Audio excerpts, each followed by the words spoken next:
Okay, so in this video I'm going to talk about the structure of the heart to clarify this diagram slightly, and then that will lead on to the discussion of the passage of the blood through both the pulmonary circuit and the systemic circuit, and then I'll come on to the conduction system and how this causes the cardiac system to happen.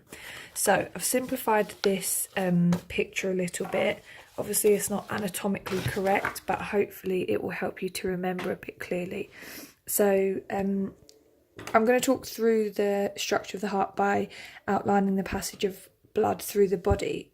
So if we start with blood at this point here, so the blood is travelling through the aorta.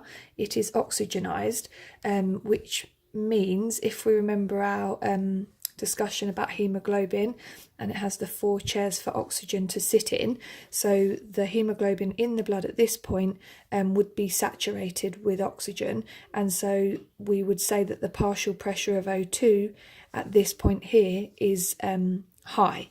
Now when it gets to the body, particularly during exercise, when it gets to the muscle cells, the blood in the capillaries surrounding the muscle cells will have a high partial pressure of oxygen, but the muscle cell itself will have a low partial pressure of oxygen, and that creates the diffusion gradient. So blood in the capillaries, partial pressure in the capillaries, and partial pressure in the muscle cell, which means that oxygen will diffuse at a quicker rate or dissociate from the hemoglobin. So at this point here, the oxygen dissociates and therefore the blood becomes deoxygenated.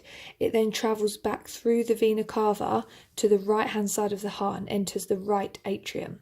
Now here you can see very simple diagram of the heart, very simple to the point where it's almost incorrect, but it will help you to remember. So the heart has 4 chambers, our 2 atrium and our 2 ventricles, and then we have the septum in the middle to keep deoxygenated and oxygenated blood separate.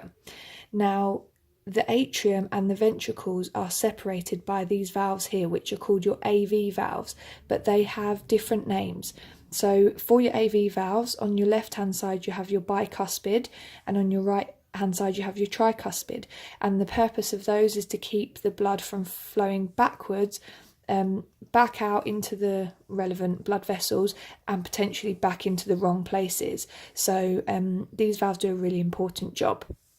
So when the blood comes in through the vena cava, it will come into the right atrium, and some of that, well actually a lot of it, will passively enter, and we'll talk about this a little bit later when we look at the cardiac cycle, but this will passively enter through the AV valve into the ventricles. At this point, the heart will then contract, and through the force of contraction, the blood is then forced out through these valves here in your ventricles, going into your exiting blood vessels. So these valves here are called your semilunar valves, and the names of these ones are a lot easier to remember because the pulmonary valve links to the pulmonary artery and the aortic valve links to the aorta. So again, they are in your ventricles going into your exiting blood vessels. So these would be your entering, because the blood is coming into the heart, and these are your exiting. Okay, so once the blood is forced out through your semilunar valve here, it enters your pulmonary artery and goes into your lungs. And again, we can look at partial pressure of oxygen. So due to inspiration, the partial pressure of oxygen in the alveoli would be quite high, would be very high. And these the pulmonary artery would lead the blood into the capillaries that surround the alveoli, and due to the characteristics of the capillaries and the fact that they are 1 cell thick, oxygen can transfuse through them, and so they would do that because the blood here would be at a low partial pressure of oxygen, so the oxygen would transfuse. Again, if we look at the diffusion gradient, it would go from this high partial pressure to the low partial pressure in the blood, and therefore it becomes oxygenated. At this stage, it will then travel back through the pulmonary vein into the left hand side of the heart, into the atrium, and again it would passively come down into the ventricle here through your AV valve, and once your heart contracts, again it will be pushed out through the semilunar valve back into the aorta to go through the process again. Now what we now need to look at is the conduction system and how this actually causes the cardiac cycle. So in order to allow the passage of blood through the heart. So for the conduction system, it starts in this point here with our SA node. Okay, so our SA node generates the electrical impulse, which causes these two bits, our atrium, to contract. Okay, but before that happens, we need the blood to actually enter the heart. So that happens through diastole. So during diastole, your heart relaxes and it draws blood in. Now, a really good way to think of this is if you squeeze a sponge tight and then you put it into water and let it go, and you let it open up, it relaxes, aka relaxes, and as it relaxes, it draws the water in. So then when you lift it out of the water and you squeeze it, it's obviously full of water, and that's the exact same thing that the heart does. So as it relaxes, it opens up, and in doing that, it draws the blood in, and the blood comes in through the atria and into the ventricles. So the blood would come through your AV valve here. So that's what happens in diastole. There's no impulse at this point. The blood is drawn in, AV valves are open, and your semilunar valves are closed. Okay, now these are closed just because there is no force from the heart, there's no contraction to actually push the blood through these valves.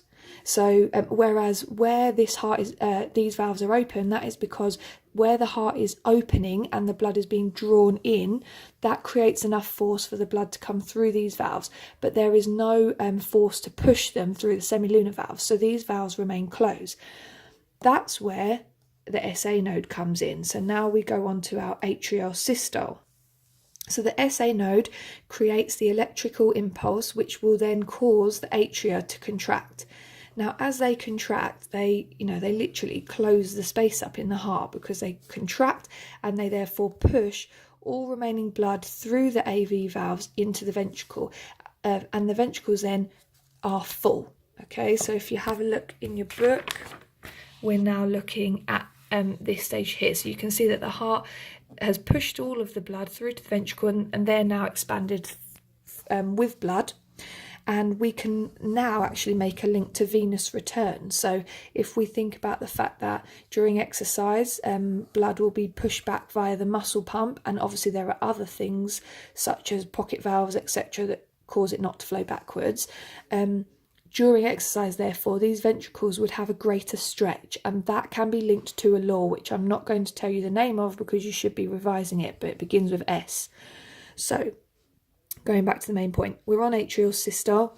The atria have contract, they've pushed all remaining blood into the ventricle, and now we go on to the next stage, which is our ventricular systole.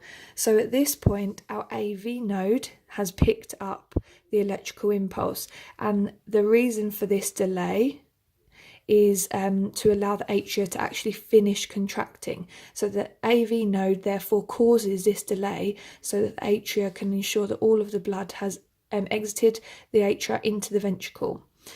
Once the AV node picks it up, it then delivers that into the bundle of His, which takes the electrical impulse down the septum and then splits it into two to allow the impulse to travel right the way across both ventricles. So once that's done, the ventricles then contract. This therefore causes the blood to be pushed, or create that force to be pushed through the semilunar valves and allow the blood to exit the heart. So therefore the semilunar valves now open. The AV valves are closed. Okay, so therefore no blood can go back through this through the AV valves, and instead it is being forced out through the semilunar valves down into the relevant places such as the body or into the lungs. So that brings us to that point here, where you can see that AV valves are closed because the force of the blood is pushing these ones open, but these valves would not be able to be pushed open, so they would almost block once the pressure of blood goes against them and it creates that force. It would block it from going back up. Now, just to point out, you can see blood in the atria here, and that is because where the blood is coming in, that's going to happen. Okay, the atria will never be completely empty in this part here, but it's irrelevant. We don't need to know about that. We're concentrating at this stage on the ventricle and the job that they're doing, which is contracting to squeeze the blood out to the relevant blood vessels. Okay, so if we're talking about how they link, you can see there that in diastole there is no, for the cardiac cycle, in the diastole phase, there is no impulse from the conduction system. The atrial stage is when the SA node has generated the impulse, the atria contracts and the blood is pushed into the ventricles. And then for the ventricular systole, the AV node collects the impulse. This allows the delay for the atria to empty into the ventricles, and then the AV node sends this to the bundle of His down through the Purkinje fibres, and then separates that across both ventricles, causing them to contract. Hope that's okay. If you have any questions, let me know.